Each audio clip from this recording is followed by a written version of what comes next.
बाहेरायाव ओंखारलांनायनि खोथा मोजाङै देलायनो थाङाबा सोरबा सिख्लाफोर लोगो मोनब्ला माबादि सेंग्राफ्रा बिलायबो होननांगौ एसे मोजाङै देलायनो थांखानाया मोजांलै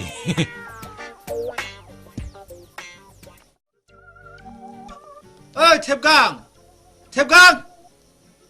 जाखोना जादियालै दाबो फैद' माबार गारिनि बेलखौ खोनालांबाय रौलै ओंखारनाया होमबा महिला बादिसो बिमाजोलै ओरै फिसा एसे हिज्रा सन्देरनाय दंदेरबावोसो मानसिया हले जानाय लोंनाय खिनाय हासुनायाव बेबायदि खालायगोन नामा बिसोरलाय आंखौलाय बे बिटिसिनि जब कार्डखौसो बावबायमोनलाय सयथि दाबो ओंखारमाराखै नामाब्रा बियो बोरो मटरालाय माथो दाबो फैयाखै बेखौनो केस नोंसोर हिनजाव खुगाफोर ओइ रोंगौ होननानै सालाखौ बेबायदि दाफिदोंलाबायलै देलायनाय आदार जालायबायदां मोसौ हालिनाय हाबजालायनाय बे गन्थं हमलालाखौ लानानै बेसेबां देलायबाय थायो बियो बेबादि देलायनो गोसोबा बिउटिफोराव थांनानै देलायहैलाय मेरला मोदोम नाग्रा दं नोंलाय नों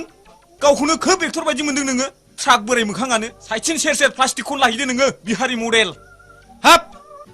आंनिख्रुइ मुरख'सिना नों आंखौ बेबायदि बुंलायथारबाय मा बुंनो हायाबालाय जेरै मावनाय एरै फिथाइ फाग्लाफोर हनै गारिया फैगौ मा फिथाइखौ जायो नोङो